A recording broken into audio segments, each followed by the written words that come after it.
Bismillahirrahmanirrahim. Assalamualaikum warahmatullahi wabarakatuh. Alhamdulillah. Alhamdulillahilladzi bini'matihi tatimmus solihat. Syukur alhamdulillah, kita bisa berjumpa kembali di channel ini. Semoga perjumpaan kita ini dicatat sebagai amal ibadah dan diberkahi oleh Allah Subhanahu wa Ta'ala. Salawat dan salam selalu dan tetap tercurahkan kepada junjungan alam, Nabi kita, Nabi mulia, Nabi besar, Muhammad sallallahu alaihi wasallam. Allahumma salli ala Sayyidina Muhammad wa ala ali Sayyidina Muhammad. Harapan dan doa saya kepada sahabat semua, saudara semua dimanapun berada, yang sedang menonton video ini, semoga Allah Subhanahu wa Ta'ala senantiasa memberikan kesehatan, keafiatan, dipanjangkan umur yang berkah, dimurahkan rezeki yang halal, dimudahkan segala urusan dan tetap dalam lindungan Allah Subhanahu wa Ta'ala. Amin. Allahumma amin. Sahabat beriman yang dirahmati Allah, setiap manusia di dalam kehidupan sehari-hari tidak lepas dari yang namanya berdoa. Doa adalah nafas seorang mukmin. Doa adalah senjata orang beriman. Doa adalah otaknya ibadah. Apalagi kita sebagai seorang muslim, kita sangat dianjurkan untuk berdoa ketika mendapatkan kesulitan, ketika mempunyai hajat yang belum terpenuhi, ketika merasa lemah, ketika merasa tak berdaya. Doa juga dianggap sebagai ibadah yang mendalam yang dapat dilakukan oleh umat muslim. Dengan berdoa, Allah Subhanahu wa Ta'ala akan menilai seberapa besar kepasrahan kita kepadanya, seberapa yakinkah kita akan kebesarannya. Doa adalah pengakuan bahwa kita adalah hamba dan Dia adalah Tuhan. Kita adalah yang meminta, Dia adalah yang Maha Memberi. Namun sahabat beriman, ternyata tidak semua doa disukai oleh Allah Subhanahu wa Ta'ala. Tidak semua permintaan diterima olehnya. Perlu diketahui bahwa ada juga doa yang diizinkan oleh Allah dan ada juga yang dilarang oleh Allah Subhanahu wa Ta'ala. Sebuah doa akan dilarang oleh Allah Subhanahu wa Ta'ala karena keburukannya, karena kandungan di dalamnya, sehingga Allah benci ketika doa demikian terucap. Di dalam ayat suci Al-Quran, Allah Subhanahu wa Ta'ala telah memberikan sebuah kaidah, sebuah batasan dalam kita berdoa. Allah berfirman di dalam Quran surah Al-A'raf ayat 55, Ud'u rabbakum tadarru'an wa khufyah, innahu la yuhibbul mu'tadin. Yang artinya, berdoalah kepada Tuhanmu dengan rendah hati dan suara yang lembut. Sungguh, Dia Allah tidak menyukai orang-orang yang melampaui batas. Sahabat beriman yang dirahmati Allah, kata kuncinya ada di akhir ayat itu, al-mu'tadin, orang-orang yang melampaui batas. Allah tidak suka doa yang melampaui batas. Imam As-Sa'di menjelaskan maksud firman Allah tersebut. Sesungguhnya Allah tidak menyukai orang-orang yang melampaui batas. Maksud melampaui batas di sini adalah termasuk di dalamnya berdoa meminta sesuatu yang tidak pantas atau berdoa dengan cara-cara yang melampaui batas yang dilarang. Dari prinsip inilah kita akan menemukan ada beberapa jenis doa yang sangat dibenci oleh Allah Subhanahu wa Ta'ala, yang seharusnya tidak pernah terucap dari lisan seorang mukmin. Doa terlarang yang pertama adalah berdoa hanya meminta kebaikan dunia saja. Fokusnya hanya dunia, pikirannya hanya dunia, targetnya hanya dunia. Seseorang yang berdoa hanya mengharapkan kebaikan dunia saja adalah orang yang sangat rugi dalam hidupnya. Mengapa rugi? Karena orang yang seperti ini telah dibutakan hatinya, telah terhijab dari rahmat dan pertolongan Allah di akhirat. Mereka tidak sadar bahwa kekayaan atau kedudukan di dunia, semua ini bersifat sementara. Semua ini adalah fata morgana, pasti akan ditinggalkan atau akan hilang. Hatinya terpaut pada sesuatu yang fana dan melupakan sesuatu yang abadi. Padahal akhirat adalah kehidupan yang sebenarnya. Doa semacam ini adalah doa yang penuh dengan keserakahan. Doa yang penuh dengan ambisi dunia. Doa yang tidak diimbangi dengan visi akhirat. Allah merekam doa semacam ini di dalam Al-Quran. Surah Al-Baqarah ayat 200. فَمِنَ النَّاسِ مَنْ يَقُولُ رَبَّنَا آتِنَا فِي الدُّنْيَا وَمَا لَهُ فِي الْآخِرَةِ مِنْ خَلَاقٍ. Artinya, maka di antara manusia ada orang yang berdoa, "Ya Tuhan kami, berilah kami kebaikan di dunia." Dan tiadalah baginya bagian yang menyenangkan di akhirat. Nauzubillah, ini adalah cekaman yang sangat keras. Allah memberi apa yang mereka minta. Mereka minta dunia, Allah beri dunia. Tapi konsekuensinya di akhirat dia tidak dapat apa-apa. Wa ma lahu fil akhirati min khalaq. Tidak ada bagian sama sekali. Inilah kerugian yang sebenarnya. Apakah ini berarti kita tidak boleh meminta kebaikan dunia? Bukan, sahabat beriman. Bukan seperti itu. Islam adalah agama yang seimbang.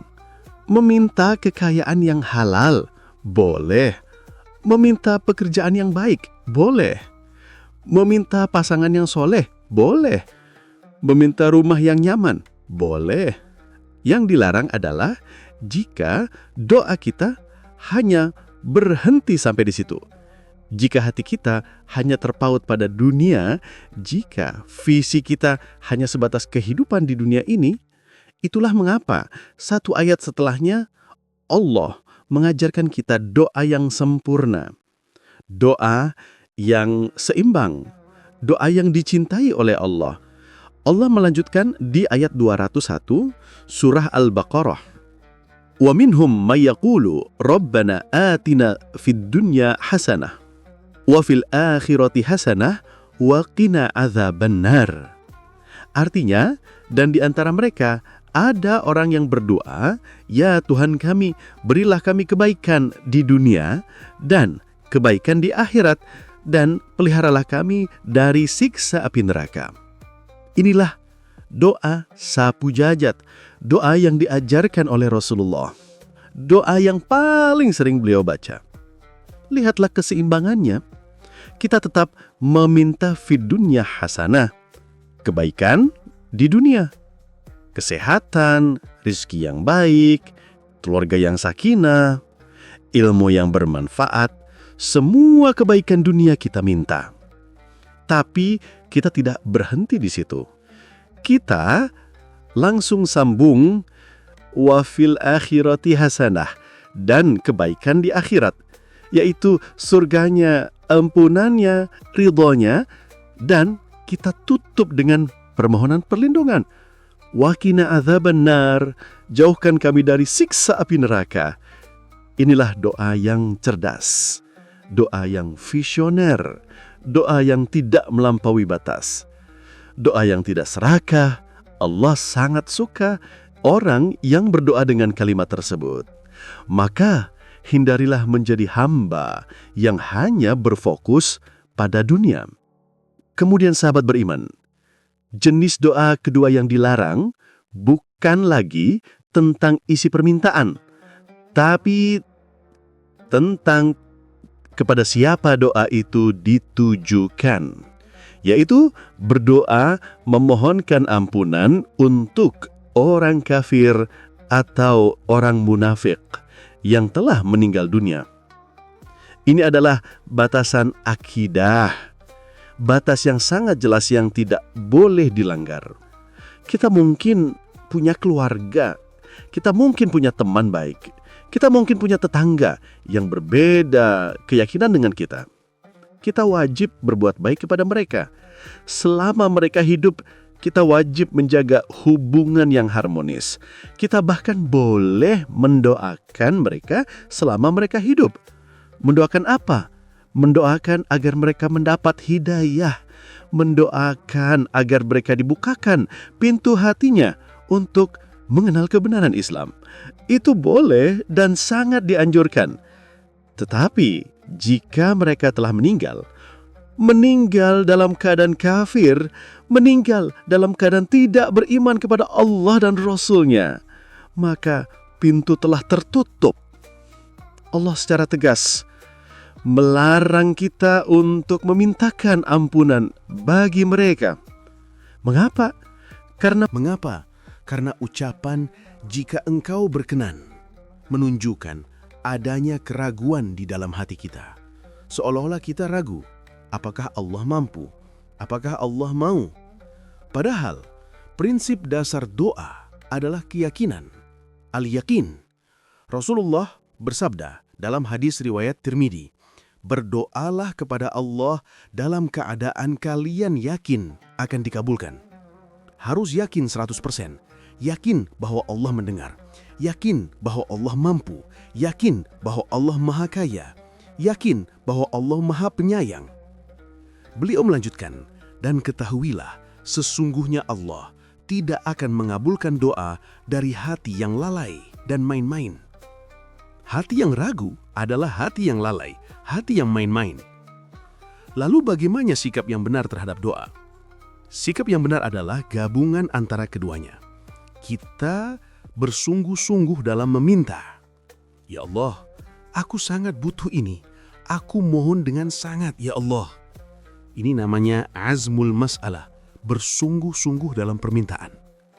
Tapi kita pasrah total, tawakal terhadap hasilnya. Kita yakin Allah akan memberi, tapi kita serahkan kapan waktunya dan apa bentuknya. Karena Allah yang maha bijaksana. Itulah adab yang benar. Larangan keempat adalah doa yang lahir dari kebencian, yaitu mendoakan keburukan atau melaknat orang lain. Sahabat beriman, hati kita ini bukan milik kita. Ia mudah dibolak-balik. Ketika kita disakiti, ketika kita dikhianati, ketika kita dizalimi, rasa marah itu pasti ada. Rasa ingin balas itu manusiawi. Lalu seringkali rasa marah itu termanifestasi dalam doa. Ya Allah, hancurkanlah dia. Ya Allah, laknatlah dia. Ya Allah, balaslah dia dengan yang lebih pedih. Sahabat beriman, hati-hati dengan lisan, hati-hati dengan doa yang seperti ini. Mengapa? Karena Rasulullah, Nabi kita SAW, diturunkan bukan sebagai pelaknat. Beliau diutus sebagai rahmat bagi seluruh alam, rahmatan lil alamin. Beliau mengajarkan kepada umatnya untuk melakukan hal yang baik, termasuk dalam berdoa, baik untuk diri sendiri maupun bagi orang lain. Meskipun kita ada di posisi yang benar-benar dizalimi, maka jauh lebih baik, jauh lebih mulia di sisi Allah jika kita mendoakan yang terbaik bagi semua. Mendoakan apa? Mendoakan hidayah bagi orang yang menzalimi kita. Ya Allah, berilah dia petunjuk. Dia telah menyakitiku karena dia tidak tahu. Ampunilah dia dan sadarkanlah dia. Ini adalah doa yang luar biasa. Ini adalah level tertinggi dari keimanan. Level para nabi, level Rasulullah. Ketika beliau dilempari batu di Taif, beliau tidak melaknat. Beliau berdoa, semoga lahir dari keturunan mereka orang-orang yang menyembahmu. Namun, apakah berdoa meminta keadilan itu dilarang? Jika kita benar-benar dizalimi? Tidak, sahabat beriman. Islam itu adil. Allah tahu, ada manusia yang tidak sanggup untuk memaafkan saat ini juga. Ada kezaliman yang sudah keterlaluan. Maka Allah memberikan sebuah rukhsah, sebuah keringanan, sebuah pintu darurat bagi orang yang teraniaya. Dalam Quran Surat An-Nisa ayat 148, Allah berfirman, La yuhibbullahul jahru bis-su'i minal qawli illa man zalima wa kana Allahu sami'an alima. Artinya, Allah tidak menyukai ucapan yang buruk yang diucapkan dengan terang-terangan, kecuali oleh orang yang dianiaya. Allah adalah Maha mendengar lagi Maha mengetahui. Ayat ini memberi pengecualian bagi orang yang dizalimi. Dia boleh mengucapkan ucapan buruk, termasuk di dalamnya berdoa meminta keadilan atas ketoliman yang menimpanya. Doa orang yang terzalimi itu mustajab. Tidak ada hijab antara dia dengan Allah. Jadi kalau memang benar-benar kita dalam keadaan dizalimi, kita boleh mendoakan mereka sekehendak kita, meminta keadilan, meminta hukuman yang setimpal. Tapi ingat prinsip awal, jangan melampaui batas. Innahu la yuhibbul mu'akadin. Allah tidak suka yang melampaui batas. Apa artinya? Jangan berlebihan. Dia menzalimi kita 1 kali, kita minta dia dihancurkan 7 turunan. Ini melampaui batas. Dia mengambil harta kita 1000 pirang, kita minta dia bangkrut selama-lamanya. Ini melampaui batas. Maka, meskipun kita dizalimi, meskipun ada pintu keringanan, jalan yang paling selamat, jalan yang paling mulia adalah jalan yang diajarkan Rasulullah, yaitu mendoakan yang terbaik, mendoakan hidayah, atau minimal kita serahkan urusannya kepada Allah. Ya Allah, aku serahkan urusanku padamu. Engkau maha adil, berilah keadilanmu yang terbaik.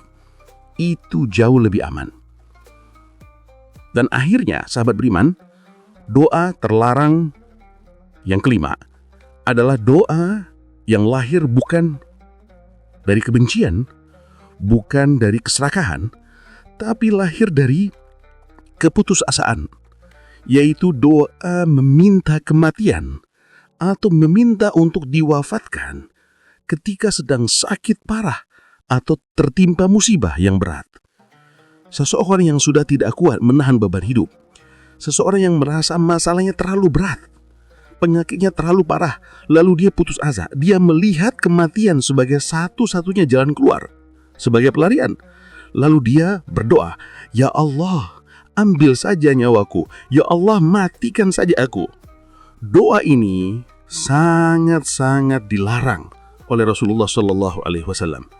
Mengapa? Karena doa ini menunjukkan seseorang yang putus asa dari rahmat Allah.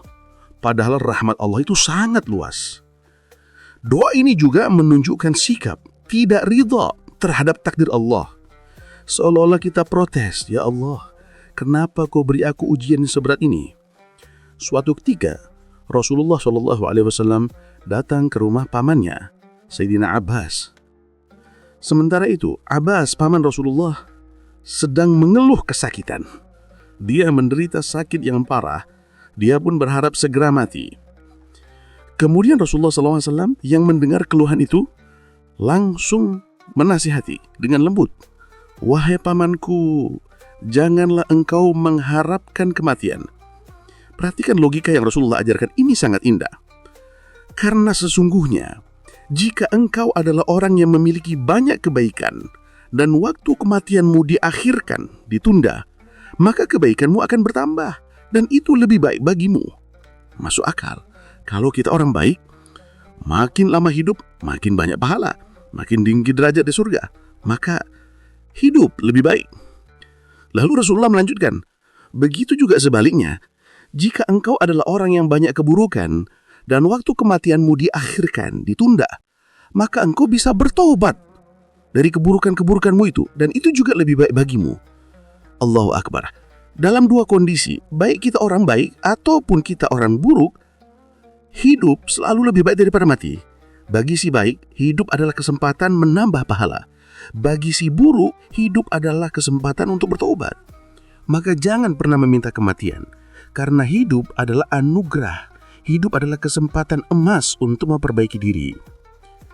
Lalu bagaimana jika rasa sakit itu sudah benar-benar tidak tertahankan? Sudah di luar batas kemampuan manusia.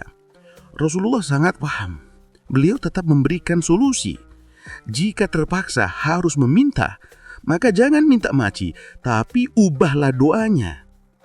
Gantilah doa meminta mati dengan doa meminta pilihan yang terbaik dari Allah. Beliau mengajarkan doa ini. Ini adalah doa puncak kepasrahan. Dalam hadis riwayat Imam Bukhari, Imam Muslim, dan Imam Baihaqi, ucapkanlah, Allahumma ahyini ma ka'natil hayatu khairan li, wa tawaffani idza kanatil wafatu khairan li. Artinya, ya Allah, hidupkanlah aku selama kehidupan itu lebih baik bagiku, dan matikanlah aku jika kematian itu lebih baik bagiku. Lihat betapa beradabnya doa ini. Kita tidak memaksa, kita tidak meminta mati, kita menyerahkan keputusan sepenuhnya kepada Allah. Ya Allah, aku pasrah. Aku tidak tahu mana yang terbaik. Engkau yang Maha tahu. Jika hidup lebih baik untuk agamaku, untuk akhiratku, maka sembuhkanlah, hidupkanlah aku. Tapi jika dengan kematian, penyakitku, dosaku selesai dan itu lebih baik bagiku, maka matikanlah aku. Ini adalah doa yang penuh dengan tawakal dan keridhaan terhadap takdir Allah. Itulah sahabat beriman, beberapa doa yang sangat dilarang dan dibenci oleh Allah untuk kita panjatkan.